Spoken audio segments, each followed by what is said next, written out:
देखिए, हम राज कॉमिक्स के स्टॉल पर हैं और यहाँ पर स्टॉल में कॉमिक्स के साथ साथ आपको बहुत सी ऐसी कलरिंग बुक्स या फिर बुक्स मिल जाएंगी जिससे बच्चों का ज्ञानवर्धन भी होता है। They can be related to any subject also, और नहीं तो आपको स्पेस के बारे में पता लग रहा है, डूडल आर्ट के बारे में पता लग रहा है। This is so fantastic.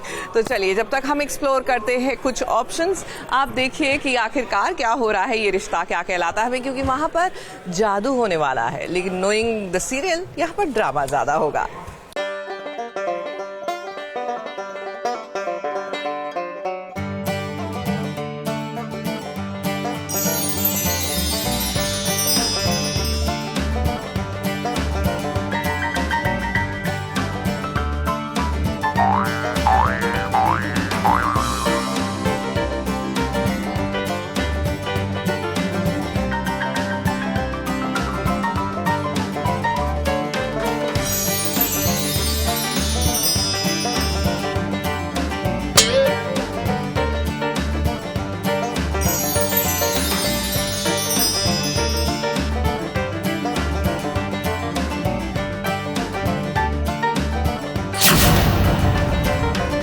जादूगर लो आ गई जादूगर, और ये जादूगर कोई और नहीं बल्कि अरमान की अबीरा है।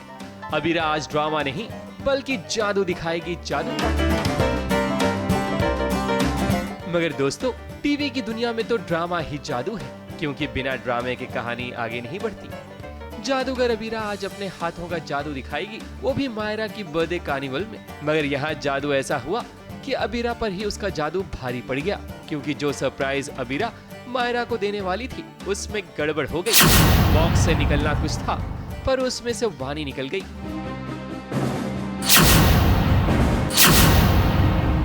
और ये सारा किया धरा होता है क्रिश का, ताकि वानी की सच्चाई अरमान के सामने आ जाए।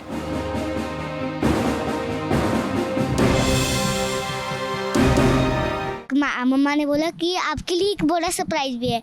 फिर लेके आई, फिर उसमें देखा कि वानी निकली। फिर वानी भागने लगी, उधर से केक गिरा। मायरा इतनी एंग्री हुई। फिर अरमान सर सैमुद्दीन को लेके गए। जिसका डर था वही बात हो गई। जादूगर अबीरा को फिर से आखिर ड्रामे पर ही आना पड़ा। यहाँ सिर्फ एक ही जादू चलता है अबीरा, वो भी ड्रामे का।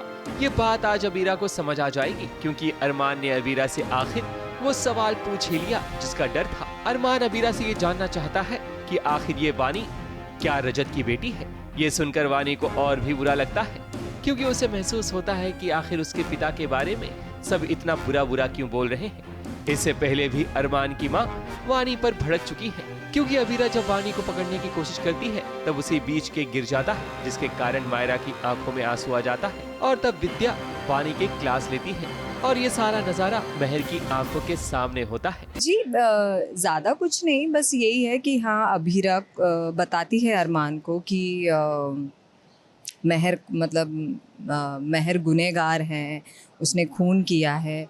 तो वो कैसे रिएक्ट करते हैं उस पे, कि वो जैसे अरमान हमेशा ही अपनी अबीरा की बातें सुनते हैं तो वो बिलीव करते हैं, बट उनको सबूत भी चाहिए होता है। एज एन लॉयर है तो उनको वो एक ठोस सबूत भी चाहिए कि जिससे ये पता चल सके कि सच में महर ने कुछ किया है या नहीं किया है, उसको प्रूफ करना है।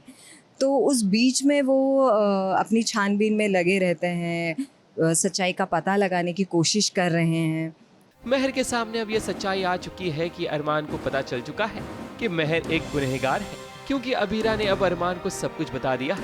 इसी के चलते ही तो महर का गुस्सा बढ़ गया है, जहां वो खुद अपने आप को दर्द पहुंचा रही है। उसको इतना गुस्सा आता है कि वो गुस्से में कुछ भी करती है, वो गुस्से में खुद को भी हार्म कर लेती है। तो ये वही चीज़ें हुई है कि उसने गुस्से में खुद को भी हार्म कर लिया है, जो कि मतलब नहीं करना चाहिए। बट एज अ कैरेक्टर, महर का वो कैरेक्टर है, तो उसको जस्टिस देने के लिए ये सारी चीज़ें तो इंक्लूडेड होगी ही।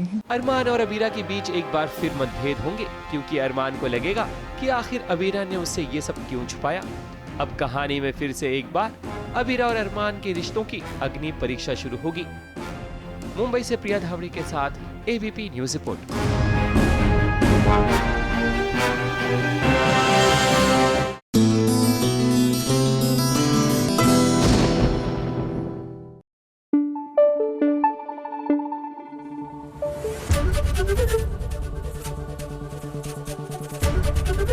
एबीपी न्यूज आपको रखे आगे।